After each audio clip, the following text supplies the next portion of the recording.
start off the latest episode of What's Happening in Melee featuring Hada. Of course, thank you for joining me yet again, Hada, with the biggest all chat esports dub, I think, in recent memory. Congratulations to B-Bats, aka Beast Bats, for winning Creed over all the competition, including 6-0ing to Saint in the Peach versus Puff matchup. Woo! Congratulations to B-Bats. That happened just tonight. We're recording on Saturday night here on May 21st. Hada, how's it going? Good, man. You know, I love to see my fellow Peach brethren, and of course my I got a lot in common with Billy, except that he's a literal child. He's like 19, 18 years old, but same org, same main. He's Latino. I'm Latino, so it's definitely, I got a lot of reasons to root for Billy on top of him being just an amazing person. And yeah, absolutely crazy run. So taking a 3-1 over Faye Myopia, and then team kill unfortunately over J-Flex to game 5. Game 5. And then double 3-0, 6-0 over the likes of Two Saints. No slouch in the Peach matchup. Many years playing with the likes of Ryobeat and other pretty notorious East Coast Peach mains. So I think Billy just has a really good idea in the matchup. Has taken HBox to game 5, I think, on 3 or 4 separate occasions. So definitely a favorable matchup for B-Bats, and it's super cool to see him pull it up and take a dub back home for all chat. But we've been away for a little while here. We haven't even gotten a chance to react to Summit 13, and the perfect way to react to an event that happened almost a week ago is just to dive right on in. What were your thoughts about the event? You have a lot of different angles here, so I'm just interested in what comes to mind first, now that we've had some time to sort of just sit back and absorb what happened at Smash Summit 13 last weekend. Yeah, I think we had a lot of time to digest. And I think we have a lot of pretty interesting angles, like you're saying. It's of course, the COVID outbreak was pretty heartbreaking, especially for some friends of mine. I know B-Bats was there as a VIP as the LOD warm up. Friends of mine and Zealot as well were out there as a VIP, and I think Zealot took a pretty decent run in the VIP bracket, but VIP bracket didn't end up getting to finish up. But yeah, we had a bunch of also pretty interesting performances. Leffen kind of falling under the radar a little bit. I think not performing to the excitement that we really wished for them. But Jmook, of course, the game 5 mastermind is what it seemed throughout the course of the last few tournament performances, Genesis up through Summit. Jmook is a player who is ice in his veins, will go the distance, and will clutch up game 5, and did very much so against Leffen. Leffen then dropping into the losers bracket and falling down to Dr. Lod. So Lod going on an absolute tear, and beating Leffen in Fox Peach is something that's outrageously unheard of. Leffen probably the best Fox against Peach on the planet. And yeah, just a hot 3-0. Lod was playing absolutely marvelously in that matchup. Lod then proceeding to continue on in the bracket, taking a 3-1 over None, and then eventually falling to the second place finisher in Panda Global's own Plup. So definitely some really interesting developments. Mango having some choice words for HBox after their winner set. Something along the lines of, why are you complaining when you're playing, like, why are you complaining about camping when you're playing like that, sort of thing. And there's actually a very humorous thread on Twitter. I think myself, Jesse, and Walt getting a little taste of that. It's like all of our significant others' reactions to watching the Summit weekend was very, very fun. And HBox going on a little bit of a tear themselves, and then eventually falling to the eventual victor in IBDW. IBDW actually, and Plup themselves actually taking Saturday off, which is interesting. So of course, with the COVID outbreak, as well as the round robin functionality, they had performed well enough in the first portion of the round robin to not have to play out the second portion of the qualifier. So immediately being seeded into winner's side. So pretty interesting, and can't ignore the fact that Cody's got a lot of stuff going on in his life as well. I know, having a lot of pretty serious developments with his own personal life, and hoping that he's going through that healing process, and coming back with a Summit win, especially given all things considered. A lot of respect, a lot of love going out to Cody, and absolutely dominant performance. Looking really strong even in the Oxido against Plup, and going the distance, going game 5. But IBW holding it together, composure unlike any other that I've seen in a very long time, and will take and become your Smash Summit 13 champion. Back to back, first since Armada. Yep. Definitely, you love to see the repeat performance. Other notable performers, definitely Jmook. I think Jmook definitely proving that he is a top 5, if not a top 10 level, high ranking top 10 candidate in the world currently. The most innovative Sheik, the most holistically sound Sheik. At least that's what I saw. I think Tafo tweeted a few weeks back is having the mix-ups, having the composure, the relentless tech chasing, clinical edge guards, just the full package when it comes to what we could really expect Sheik to be in the meta. And I think Leffen even going so far and tweeting that if she continues to get developed at this speed and at this efficacy, she might have a resurgence. Going back to that 2002 tier list, that she might just become a the game at one point. And the fact that Jmook makes the Fox Sheik matchup look as doable as it is, there might be some water to that statement. And life and the world is truly a cycle, and we just might be seeing coming to the other end of that cycle where Sheik just might have the pure renaissance that we've been looking for. When is Marth the most scary, Hada? Is it when the Marth is converting on punishes or not converting on punishes, right? True. So yeah, I love how Sheik has, just like most of the top tiers and high tiers in Melee, a theoretical ceiling where when you can do everything well enough and really do really interesting and crazy stuff at the very, very, very top.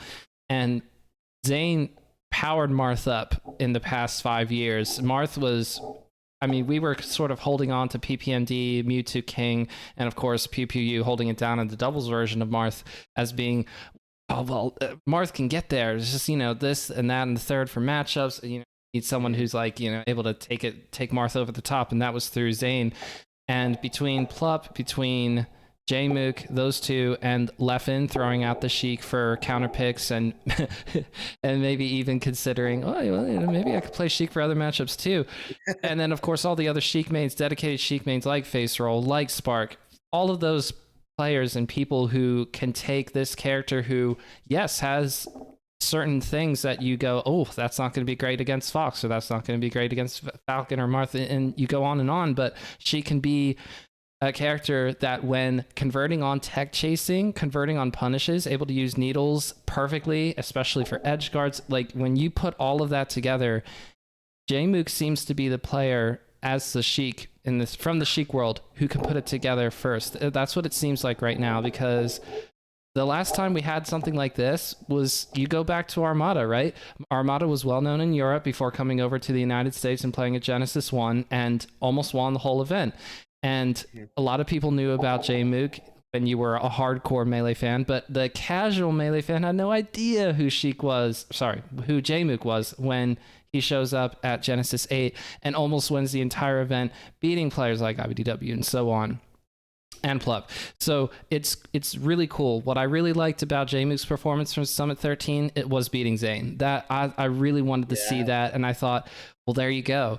And also Jmook didn't get completely washed over by people who saw the tape and go, oh, okay, this is how we beat Jmook. Because once you put it out there, then people can start studying your habits, what you're looking for, or in the case of PG Stats, even have an entire video broken down about what you're exactly looking for and how you get the grabs. But Jmook continued to prove that top 5, Jmook could possibly be there, might even be there right now. And it's so crazy to think that at the start of this year, we knew that Jmook was going to go to Genesis 8, and we thought, oh, there's a world. But there's 50 players who have that potential, and it was Jmook with the Sheik. It's so cool to see. I'm really looking forward to, after he quits his job, he's quitting his job to pursue Melee full time. Let's get a sponsorship. I think we said this the last couple of times we've been talking, and it still hasn't happened, so I'm mad at that. But let's get a sponsorship. Let's get Jmook out to all these events. Let's make it happen. I'm excited to see how the rest of this year turns out for Jmook. I will say that almost immediately after Summit, I saw that FlyQuest tweeted at Jmook saying, hey, you're pretty cool. Can I DM you? Like the FlyQuest Twitter account.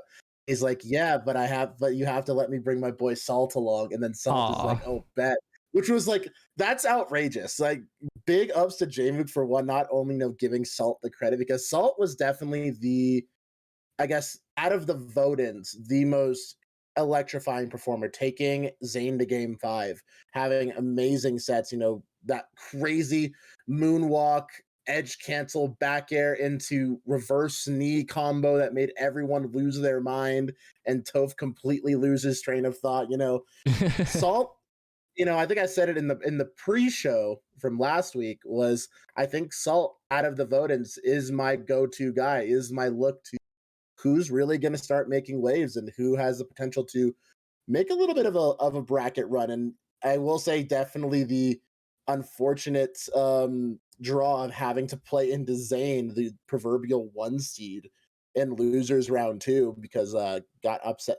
Upset is air quotes. Plub Zayn definitely Yeah. a pretty. It was game 5's a complete, very competitive set. Literal race to the finish to get back to that ledge. With the Zayn with the fast fall instant up B back. Had to warm up against Mango Chic. That's what I heard. And yes, Zayn, falling in winners quarterfinals, then immediately running into a absolutely monstrous performance from Salt. And Salt definitely got a lot of new fans over the course of the weekend, and I'm really, really happy to see that because he definitely deserves it. Salt's honestly pretty goated. So I know it might just been some social media points. I don't know how much conversation's actually happening between FlyQuest and Jmook. Definitely could see another pickup. I think that would be a really good fit.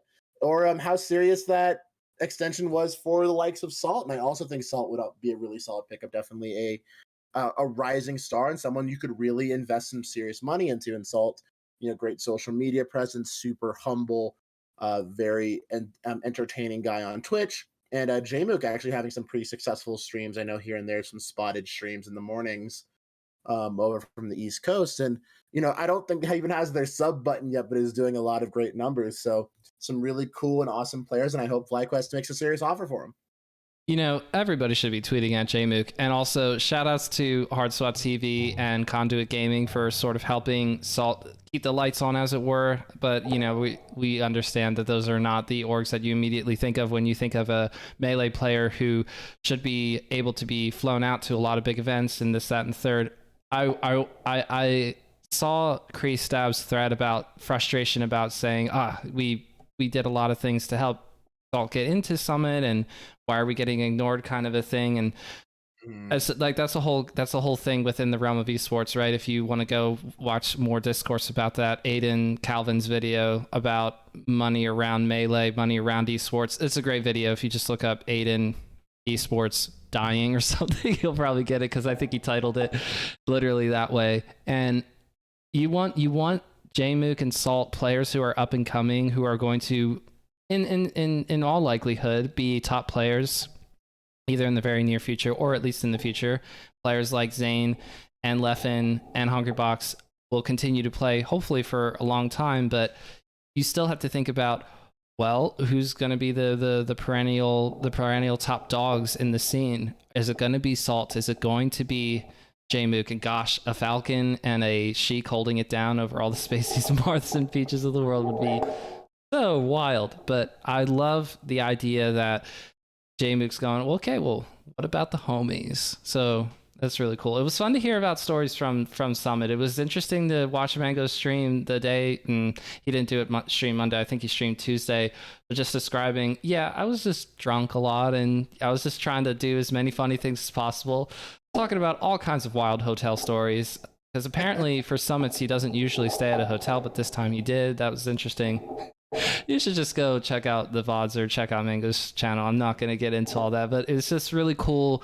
Despite the outbreak of COVID at Summit 13, where you would immediately say, I was thinking to myself when it happened, it's just probably going to have to shut down in some capacity. Or if it's Saturday and everybody who can play because they tested negative, probably should just play out the rest of the bracket today, just shove it through. But shout outs to Connor, shout outs to Mikey, shout outs to the entire BTS team, Beyond the Summit team, for being able to say, all right, this is what we're going to do, and we're going to do it.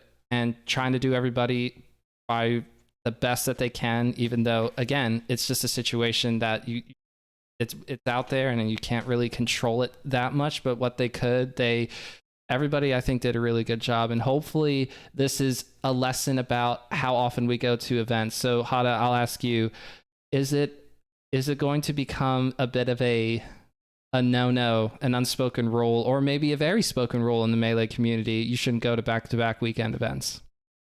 I think it's definitely a cultural thing for at least someone who's been established in Melee. If you are a top level competitor, or even a fringe top level competitor, your job is to travel. It really is. Your job is to make all those regionals, make all those nationals, and really try to, get those results, make that happen. And I think we are at a weird impasse currently where we really have to balance, is it worth it to really push the issue, to really push the boundaries on what it means to be a top level competitor nowadays? Like, are we going to be able to balance? Are we going to be able to rectify some of those performances? Supplement them with online performances, supplement them with regional performances, rather than really pushing the button that every top player needs to go to every single national. And I think it's going to take a lot of discussion. It's going to take a lot of, I guess, give and take, especially when ranking season comes out again.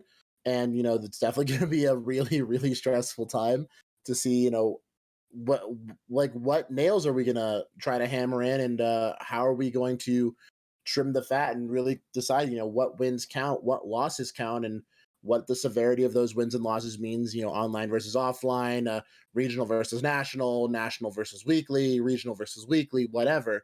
And it really comes down to, things like, exactly, like today, BBAT's winning Creed over the likes of Toussaint 404, Cray, J Flex, Dawson, and Wally and Bones. That's a solid tournament win.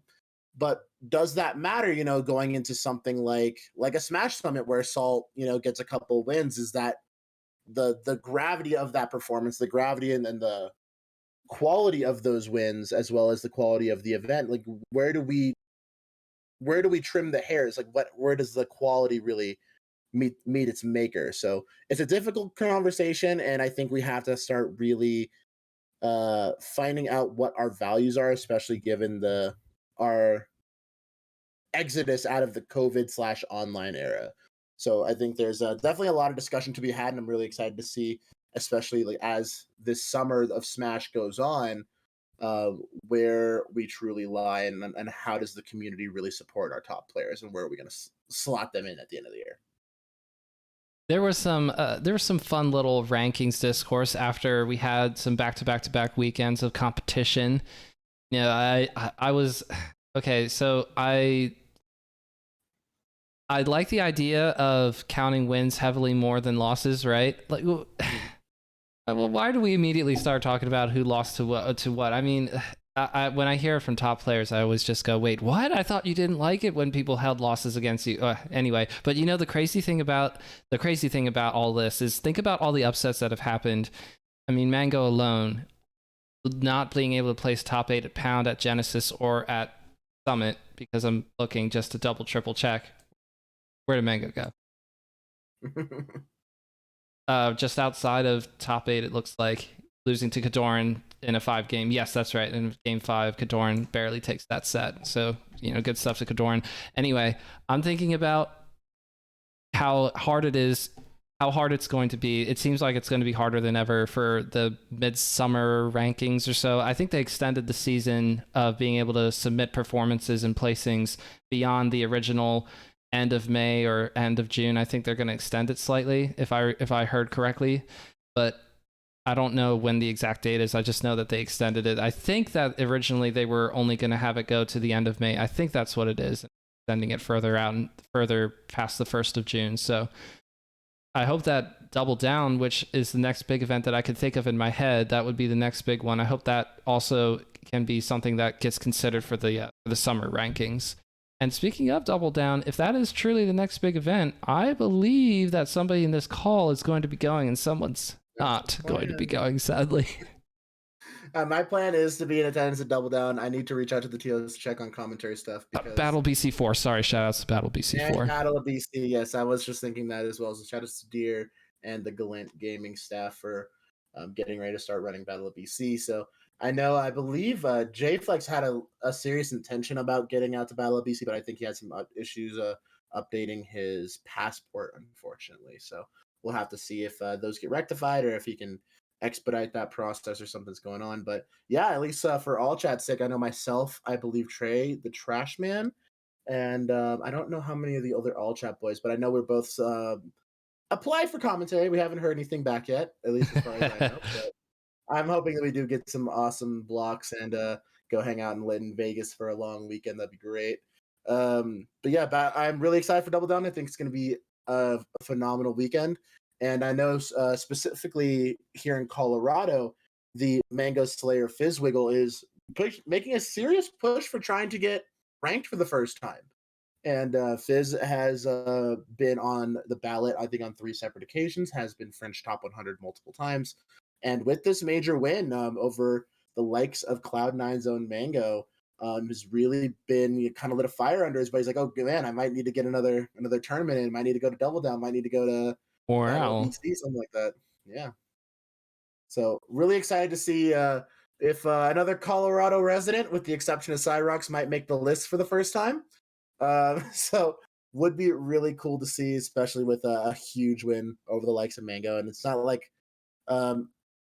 there's people who are saying, Mango slouching, Mango's wash, Mango this, Mango that. I mean, it's not like Mango has bad losses. I mean, of course, the Fizzwiggle loss is kind of a bad loss, with the quality of player that Mango is. But it's like he lost to Kador and he's lost to HBox. He's lost to, I think, Plup. He's lost to Jmook. It's like the rest of the players that he has lost to are, top 10 quality level players. It's like his second worst loss, I think, at a major this year has been to Kadoran.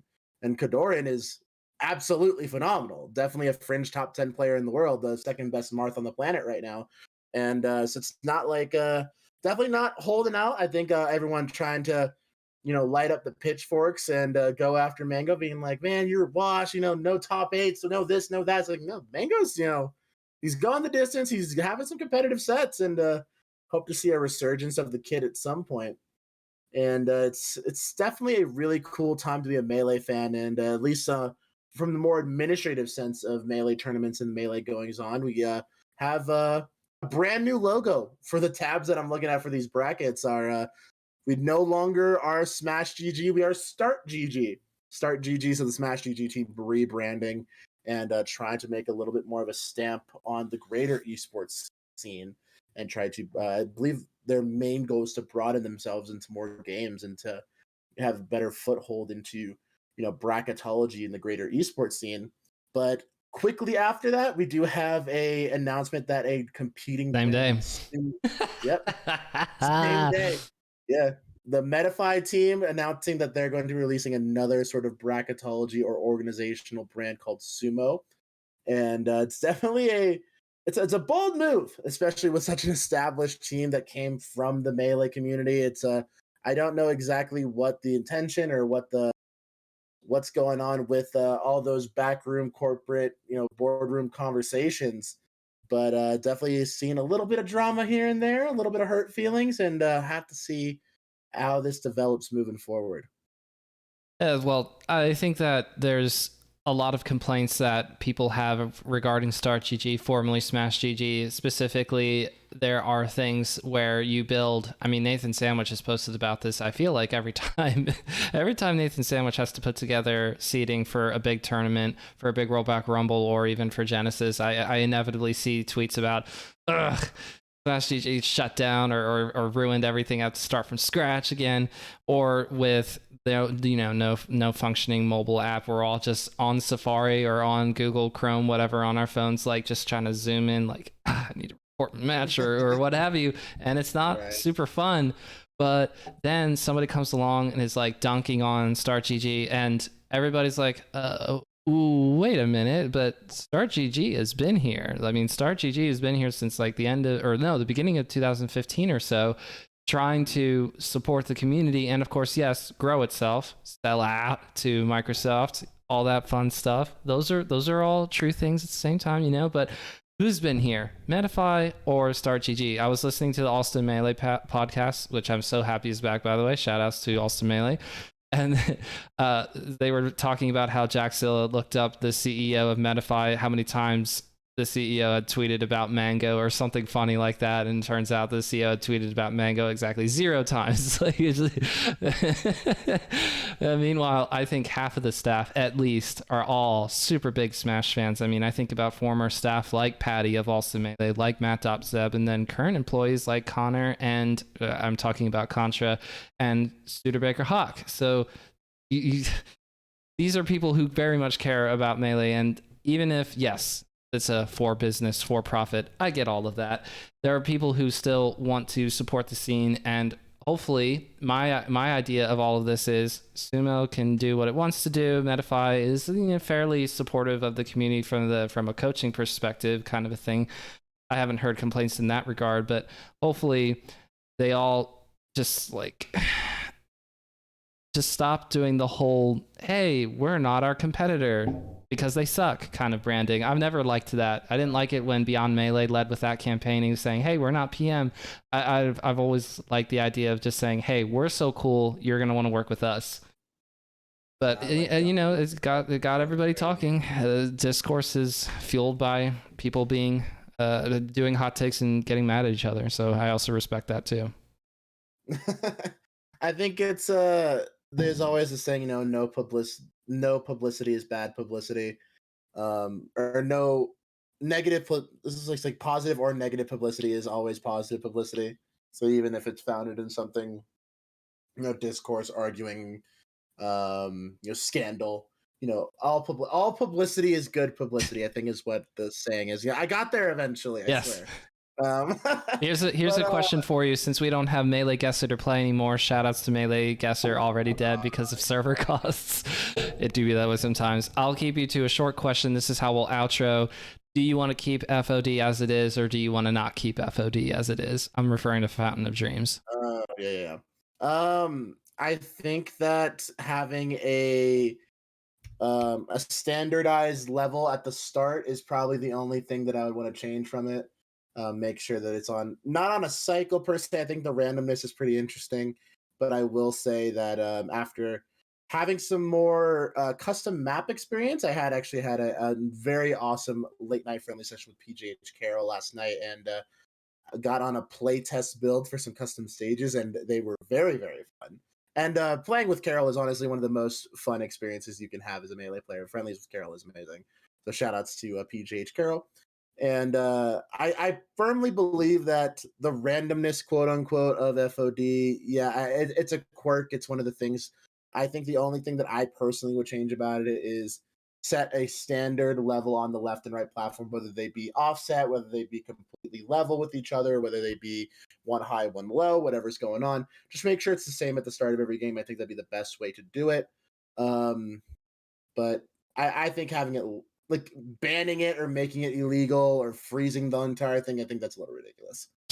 Okay, yes, I'll take your standardized start at the position of this stage when the match begins, and keep everything else just as it is, just as Sakurai intended. I just love little quirks of all of our Melee stages that are tournament legal, but that is all the time that we have for today.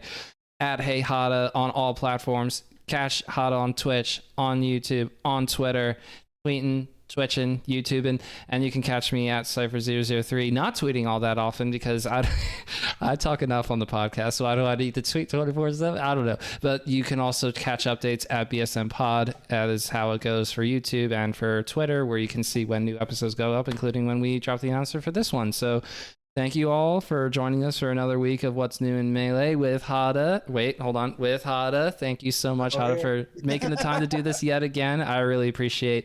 We've been going strong here for 10 plus episodes now, and I'm looking forward to more.